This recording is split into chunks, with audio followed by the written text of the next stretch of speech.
오늘은 8월의 마지막 주일입니다. 그동안 폭염이 있었고 폭우도 있었습니다. 여러분 모두 수고 많으셨습니다. 세상에는 전쟁과 기근과 죽음의 소식이 많이 들려옵니다. 마지막 날이 가까울수록 그런 일들이 더 많이 일어나고 더 크게 일어나는 것 같습니다. 이런 와중에도 하나님은 우리에게 좋은 소식을 들려주십니다. 복된 소식을 들려주십니다. 오늘 말씀을 통해서 하나님께서 우리에게 주시는 은혜를 함께 받겠습니다. 하나님께서 본문을 통해서 우리에게 주시는 교훈이 있습니다. 그것이 무엇입니까? 첫째로 태초에 생명이 있었습니다. 지금은 죽음이 우리에게 익숙한 것이 되었습니다. 다른 사람의 죽음도 많이 보았고 우리 자신도 날마다 죽음을 곁에 두고 삽니다. 저도 차를 운전하다가 죽을 뻔했던 적이 있습니다. 또 군대 생활하다가 죽을 뻔했던 적도 있습니다. 그 외에도 생명이 위태했던 그런 상황이 있었습니다. 이처럼 죽음은 늘 우리 곁에 있습니다. 그런데 처음부터 그랬던 것은 아닙니다. 처음에는 죽음이라는 단어 자체가 생소했습니다. 태초에 생명이 있었습니다. 에덴 동산에는 죽음이 없었습니다. 참 신기하죠? 상상하기 어렵겠지만 우리는 그 세계를 어렴풋이 짐작해 볼 수는 있습니다. 그 세계는 어떤 세계일까요? 저는 어느 날 기도하다가 어렴풋이나마 그 세계를 짐작해 볼 수 있었습니다. 딸이 타지에서 직장 생활할 때 저는 기도를 많이 했습니다. 몸이 아파서 힘들지 않을까? 마음의 상처를 받아서 병들지는 않을까? 못된 사람 만나서 고생하지 않을까? 배우자를 잘 만나야 할 텐데 이런 여러 가지 생각으로 마음이 무거웠습니다. 그러다가 이렇게 염려하고 근심하는 것이 하나님의 뜻은 아닐 거다 그렇게 생각했습니다. 그러다가 하나님은 딸을 어떻게 보고 계실까? 나는 딸을 이렇게 보고 있는데 하나님은 딸을 어떻게 보고 계실까? 라는 생각을 했습니다. 그러다가 꿈을 꾸었는데 하나님 앞에서 제 딸은 아주 선명하고 화창한 모습이었습니다.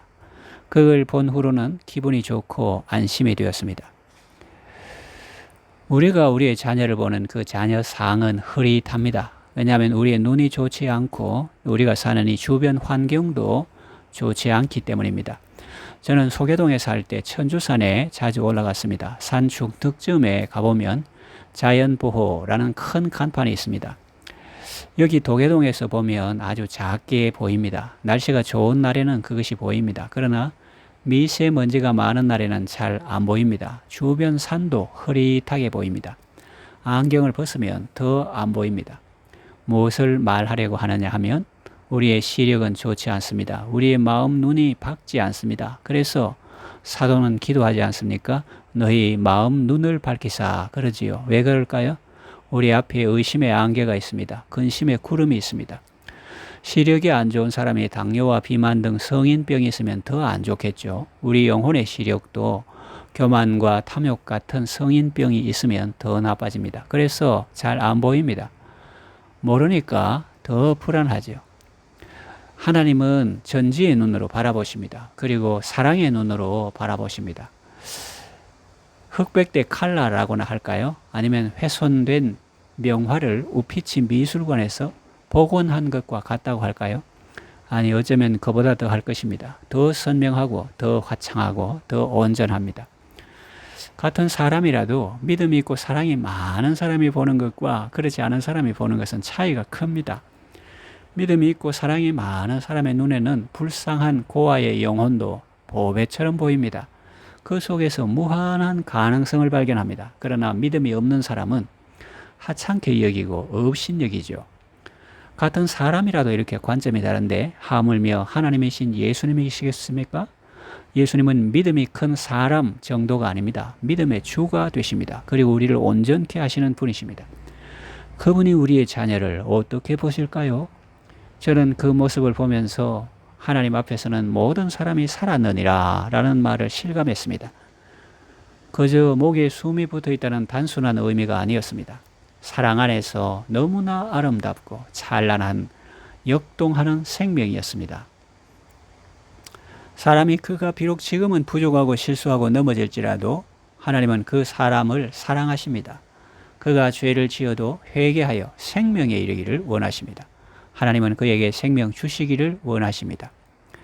주께서 생명의 길을 내게 보이시리니 주의 앞에는 충만한 기쁨이 있고 주의 우편에는 영원한 즐거움이 있나이다 라는 말씀과 같습니다. 그러니 여러분, 사건이나 현실이 지금 여러분의 눈에 어떻게 보이든지 그것 때문에 낙심하거나 절망하지 마시고 먼저 하나님이 보시는 것처럼 보게 해달라고 하나님의 은혜를 구하시기를 바랍니다. 둘째로 죽음이 찾아왔습니다.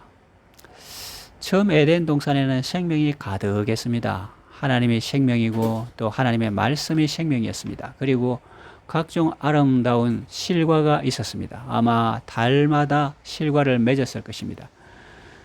그러니 초록초록했을 것입니다. 그 동산은. 지금 적도 부근 나라의 식물들도 그렇지 않습니까? 그 식물들은 언제나 푸르고 열매 맺습니다. 에덴 동산에는 생명나무도 있었습니다. 그러니 에덴 동산은 온통 생명으로 거듭한 곳이었죠. 사망은 그림자도 찾아볼 수 없었습니다. 그런데 어느 날 사망이 찾아왔습니다. 죽음의 그림자가 드리워졌습니다. 그 전에는 그런 일이 없었습니다. 그런데 나타났습니다.